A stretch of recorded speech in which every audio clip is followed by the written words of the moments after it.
biasa. Ya. Berarti yang pertama tadi sebuah siaran bisa disebut Islami. Yang pertama dia harus menjaga pergaulan agar sejalan dengan nilai Islam. Ya. Kemudian kedua, pakaian. Pakaian juga. Ya. Habis itu bahasanya juga jangan mengarah kepada hal yang ini tidak sejalan dengan nilai Islam ya. Ya.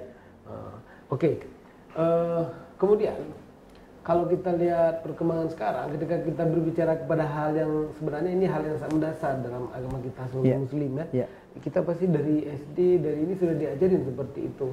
Nah kalau kita ngomongin seperti ini nanti dibilang nanti apa itu Aceh ini mau jadi seperti Afghanistan, itu gimana kita jawab? Jadi ada kesan angker ketika kita berbicara tentang dasar-dasar nilai-nilai Islam dalam sejumlah persoalan-persoalan yang memang harus kita sampaikan. Ya kan? Jadi kalau dituduh nanti kita mau bawa Aceh seperti Afghanistan, itu gimana kita responnya paling bagus? Kalau kita bicara tuduh menuduh ketika memang orang itu bertujuan tidak baik kepada kita, sebaik apapun kita tetap akan dia poles menjadi tidak baik. Tapi kita harus melihat bagaimana mulianya manusia ketika kita mengikuti aturan Allah. Misalnya saya punya syahwat, saya punya birahi yang sudah merupakan sunnatullah dan merupakan hal yang lumrah bagi saya. Islam mengatur, saya harus menyalurkannya kepada orang-orang yang memang saya Allah berikan kelebihan, tak cukup 1 tambah 2, tambah 3, tambah 4 dan lain sebagainya. Tapi coba bayangkan ketika misalnya saya punya uang, saya punya yang serba cukup lah. Saya punya serba segala-galanya. Istri yang halal bagi saya 1 di rumah. Tapi yang lain bisa saya beli. Dan bukan saya saja yang bisa beli. Saya bisa pakai dia, Tungku bisa pakai dia, semua bisa pakai dia. Asal bayar 1 juta, asal bayar sekian juta. Lalu bagaimana rendahnya martabat si perempuan ini? Maaf, tidak usah jauh-jauh. Seperti martabat ayam. Ayam siapa yang ketemu bisa saja pakai dia. Nah, Islam menjaga ini. Ketika misalnya kita berada pada rel ini, maka manusia ini benar-benar berada pada posisi yang tinggi. Karena konsep Islam, walaqad karamna bani Adam. Manusia ini Allah muliakan di atas semua makhluk yang lain, bahkan di atas para malaikat sekalipun. Jadi karena itu Islam untuk mengantisipasi ini, sehingga dibuatlah aturan-aturan. Dibuat aturan dalam jual beli, dibuat aturan dalam pergaulan, dibuat aturan dalam bertetangga, dibuat aturan dalam bekerja. Nah sekarang ini karena orang-orang sudah meninggalkan syariat Allah. Coba bayangkan seorang pekerja yang di hatinya ada rasa ingin mengamalkan 100% syariat Allah. Maka dia akan bekerja sesuai dengan tupoksinya, itu pasti. Ketika misalnya pemerintah menitipkan fasilitas kepadanya, katakanlah mobil, dia akan pakai untuk tugas kedinasannya. Tapi ketika Islam itu dibuang, mungkin dia akan pakai ketika ke pantai, dia mancing, dia angkut kambing, dia angkut barang-barang ketika ada acara di rumahnya. Seperti kalau saya sering sebutkan oknum kecil, dia pelihara lembu dia, tapi potong pakannya pakai kereta pemerintah, pakai kereta plat merah. Nah, ini Islam tidak bolehkan ini. Nah, coba bayangkan tapi kalau punya pribadi kita pakai untuk pendengar itu lebih bagus. Itu lebih bagus. Tapi yang terjadi sekarang, apalagi ketika ada oknum di kantor, komputer masih menyala, masih jam kantor, pekerjaan sudah habis tapi komputer masih menyala-nyalakan Facebook, masih menyala-nyalakan main game. Nah, itu Islam tidak membolehkan ini. Maka Islam bukan keras. Islam tidak ekstrim. Tapi Islam itu menjaga wibawa manusia, menjaga martabat semua manusia, maka lahirlah aturan seperti ini.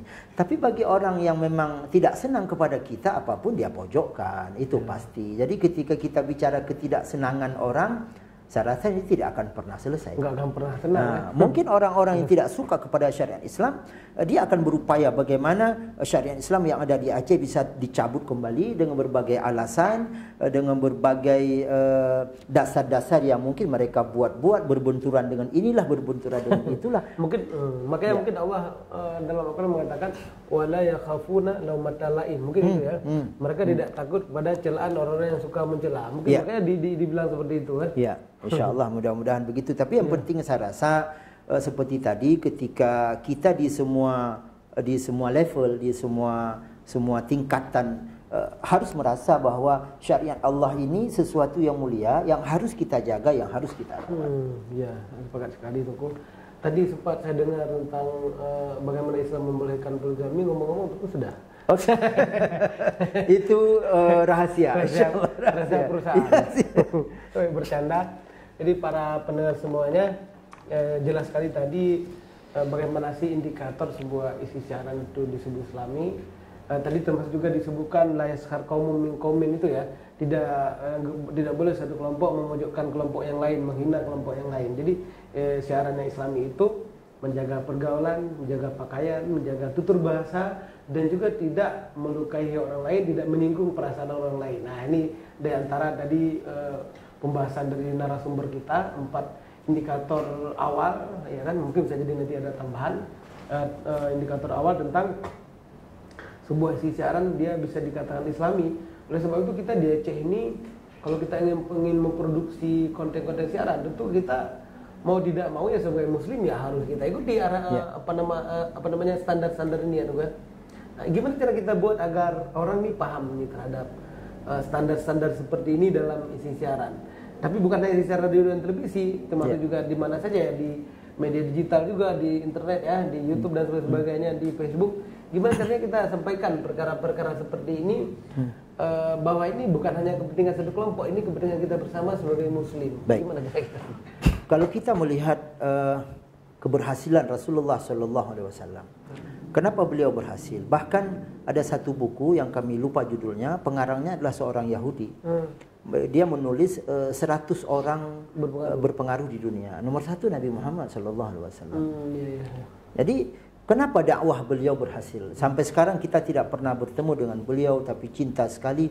Mungkin banyak orang Islam jangankan bertemu, bermimpi saja dengan beliau tidak pernah. Kenapa dakwah beliau berhasil? Saya rasa kalau kita ambil konsep besar itu 2. Pertama, beliau tahan cobaan, kalau bahasa kita mungkin tahan derita dalam menyampaikan kebenaran yang beliau bawa. Kemudian yang kedua, beliau praktekkan. Ketika beliau menganjurkan kita akan memperbanyak salat, beliau sendiri orang yang paling banyak salat.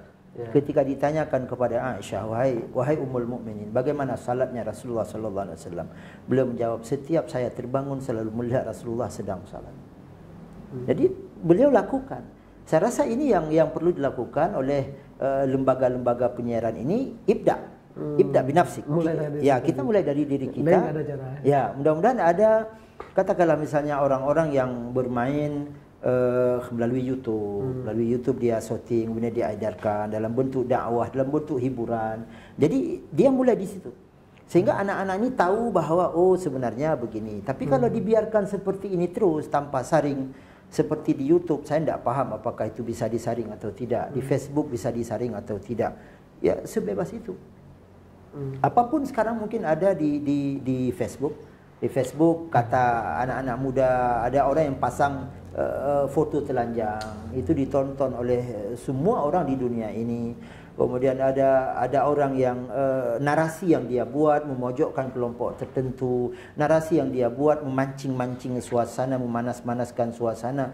Ini apakah bisa dikontrol atau tidak, wallahu a'lam. Tapi kita mulai dari lembaga-lembaga yang bisa kita kontrol. Maaf, saya tidak melihat apakah misalnya TVRI di Aceh bagaimana, kemudian ada televisi-televisi di Aceh bagaimana, tapi ya berarti ini televisi ini yang akan memulai. Kalau memang sudah bagus, bisa semakin bagus. Ya kalau misalnya ada cacat-cacat sedikit ya diperbaiki.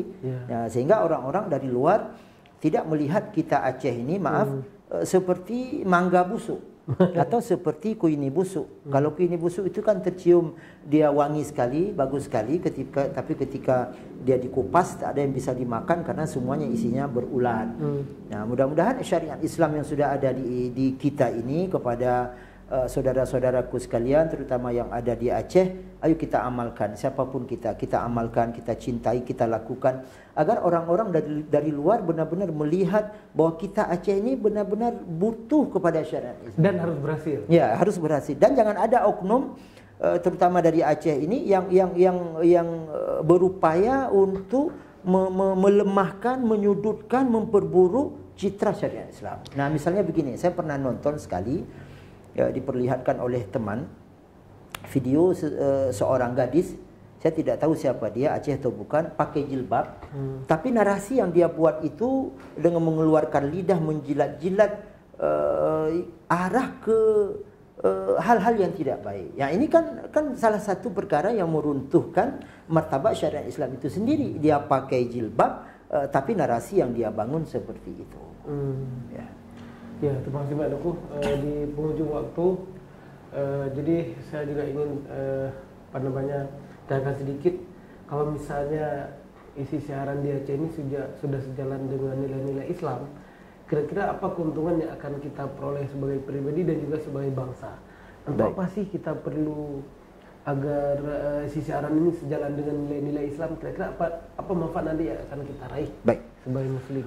Ketika suatu bangsa itu baik, maka Allah akan turunkan rahmatnya dari langit dan dari bumi. Dan itu pasti. Ya. Walau amana ahlul qura wattaqau la fatahna alaihim barakatin minas sama'i wal ardh. Dan itu janji Allah, innallaha la yukhliful mi'ad. Allah tidak pernah bohong, Allah tidak pernah merubah janjinya. Andaikan penduduk suatu negeri benar-benar beriman, bertakwa kepada Allah, maka Allah akan turunkan rahmatnya dari atas, dari bawah, dari setiap penjuru.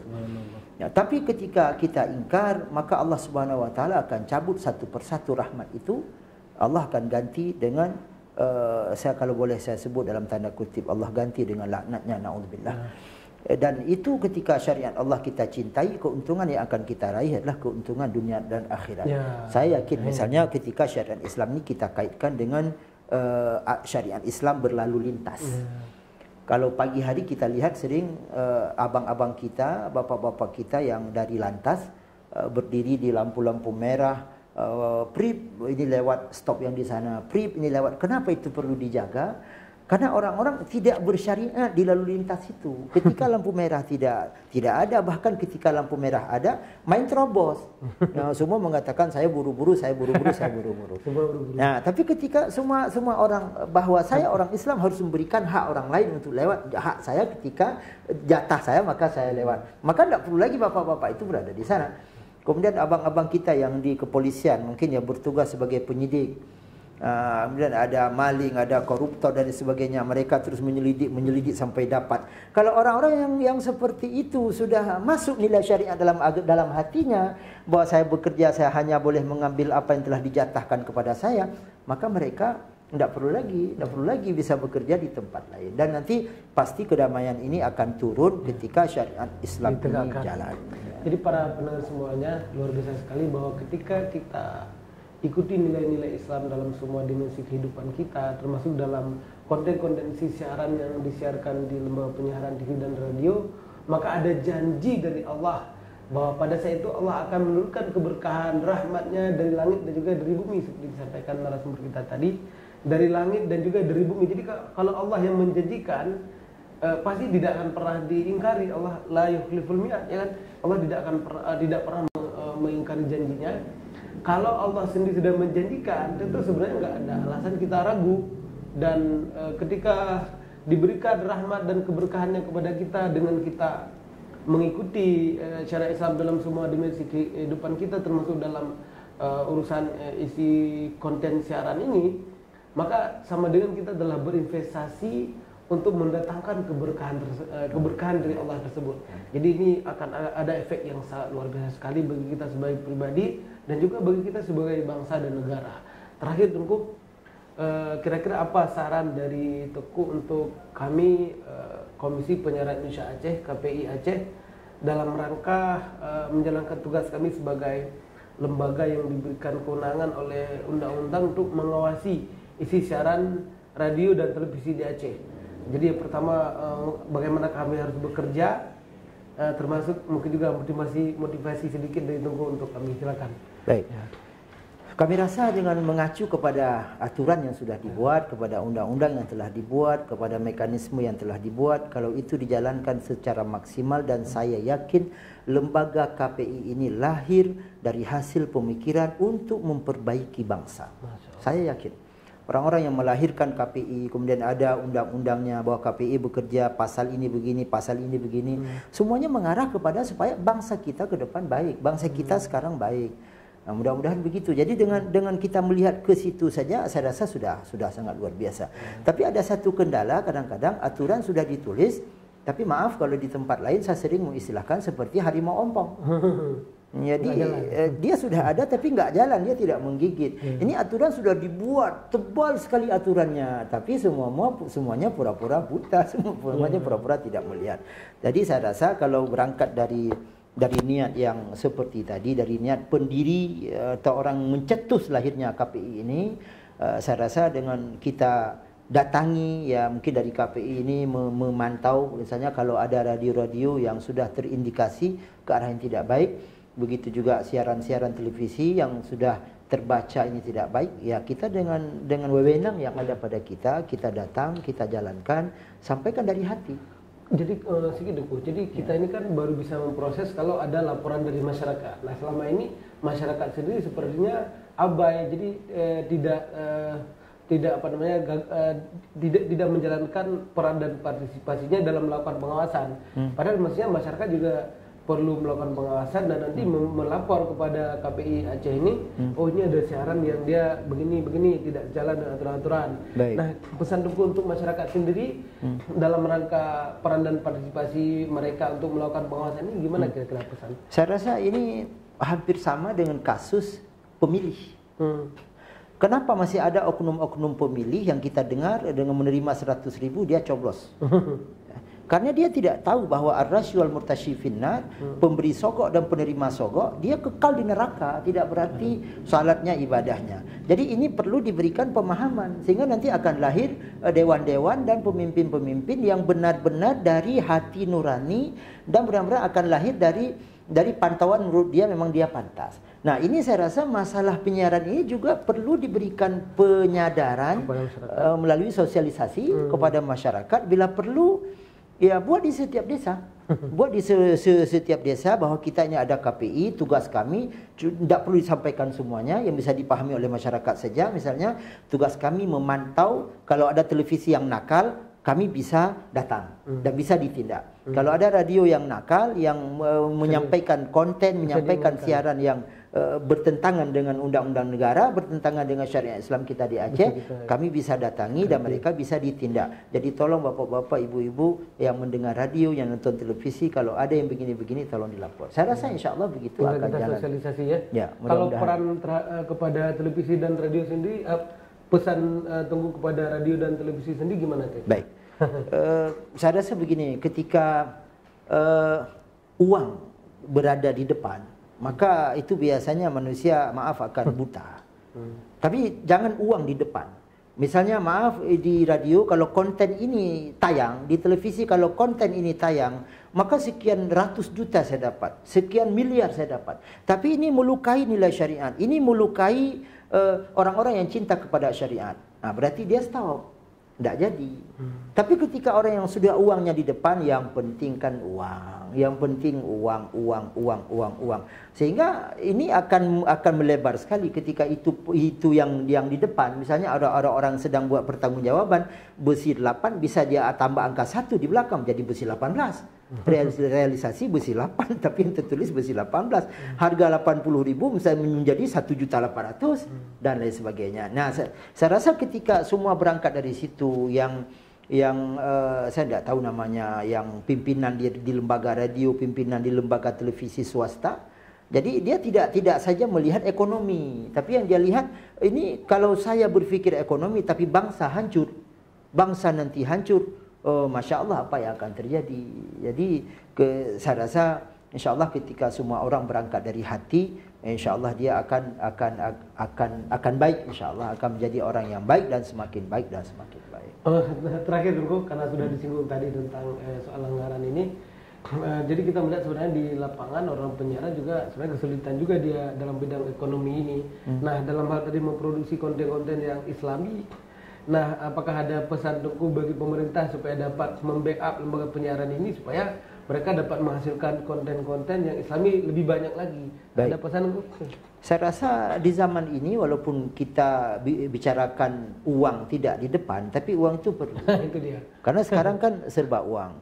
Kita misalnya ingin melahirkan sebuah konten yang bagus, kita harus datang ke daerah apa. Kalau tidak ada minyak, ya tentu tidak akan mungkin jalan. Maka saya rasa ini perlu ada kerjasama atau kepedulian yang lebih tajam dari pemerintah sendiri ketika memang bisa lembaga KPI ini yang dapat menyelamatkan bangsa, yang dapat menyelamatkan generasi. Mereka akan mengawasi bagaimana lembaga televisi, lembaga radio itu bisa menjadi lebih baik, berjalan sesuai dengan norma-norma. Apalagi kita ini orang timur, tidak dikaitkan dengan agama pun norma kita luar biasa sekali. InsyaAllah mudah-mudahan dengan ada kerjasama yang baik, ya, di dinas syariatnya juga, di MPU-nya juga misalnya, dan termasuk di KPI-nya juga, dan di semua lembaga-lembaga yang punya akses, punya hubungan dengan syariat Islam sendiri. InsyaAllah mudah-mudahan dengan cara seperti ini mudah-mudahan ke depan akan lebih baik. Luar biasa, Teguh, terima kasih banyak. Alhamdulillah para pemirsa, ulasannya luar biasa tadi sudah kita dengar dari Teguh Sirajuddin. Dan oleh sebab itu berakhir pula pertemuan kita pada siang ini. Sama-sama kita akhiri dengan doa kafaratul majelis. Subhanakallahumma wa bihamdika asyhadu an la ilaha illa anta astaghfiruka wa atubu ilaik. Assalamualaikum warahmatullahi wabarakatuh. Waalaikumsalam warahmatullahi wabarakatuh.